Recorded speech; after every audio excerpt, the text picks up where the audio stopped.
Delegation is not abdication.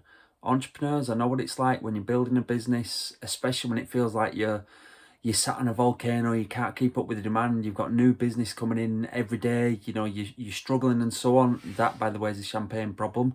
That it's always better to have that problem than to be sat stumbling along. But yeah, delegation is not abdication. So again, abdication is you just washing your hands with it. You're not bothered. You passed it over.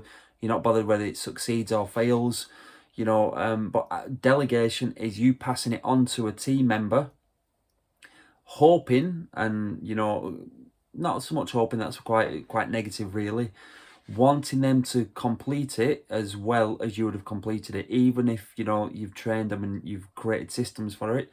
You still need to, as an entrepreneur, check in with them. Now, I'm not saying micromanage. I was terrible at that. I always used to do that with my team as we were growing up, because at the end of the day, entrepreneurs, I understand this business, you were probably the first one. You started it. It's your baby. You've seen it grow. It's now getting quite big. You've now had to employ team members, and the business evolves with the time and so on.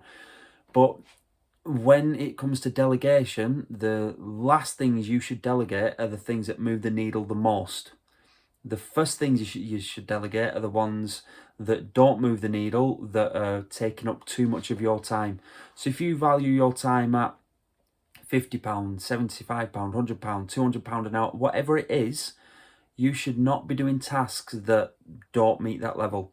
So for instance, there's nothing wrong with entrepreneurs getting, rolling up the sleeves, cleaning, doing a little bit of handiwork and so on. But I soon stopped that when I realised, one, I was not good at it. I was cleaning, I was quite good, but the handiwork and that type of thing. And two, you could employ somebody that would do it at a far better standard, which would free up time for you to allow you to concentrate on higher value tasks, things that would push your business forward, things that would drive it forward. So again, I know it's Michael E. Gerber's E-Myth. A lot of businesses, entrepreneurs, they've had what he calls an entrepreneurial seizure. The technicians don't know anything about running a business, and then suddenly they decide to open up their own business, but then find out that it's a lot harder than they thought it would be. But yeah, delegation is a crucial skill you need to improve. You need to develop and improve, and it never stops, really, like any skill. You should be able to delegate the task, and then slowly, obviously, as your team starts to grow, delegate more and more tasks. But don't by any means think that that's it. You don't need to check in with them. I'm not saying you need to check in with them every hour, every day, every week, whenever it is, but you should still check that the task is still being done to the standards that you want it to be done at, in order to maintain your business professionalism and the top line, but even more important, to maintain at least the bottom line. So delegation is completely different than abdication. And again, I know I think I put a video on YouTube before about this. When it comes to team training, it's an investment in your time and in your business.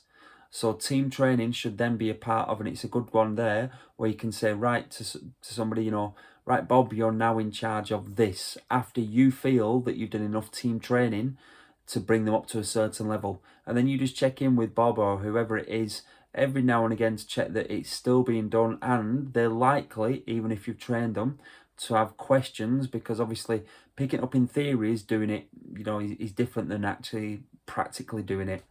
So yeah, don't just abdicate all of your tasks, or delegate your tasks thinking that you no longer need to touch them. You always need to touch base with them. And as your business grows, you might be taking further and further steps away, but you need to make sure that standards are still being met, and ultimately, money's still coming in. The business should be a tool to help you build your ideal life. I do mention it a lot there. My mentees watching this, I bang this drum a lot.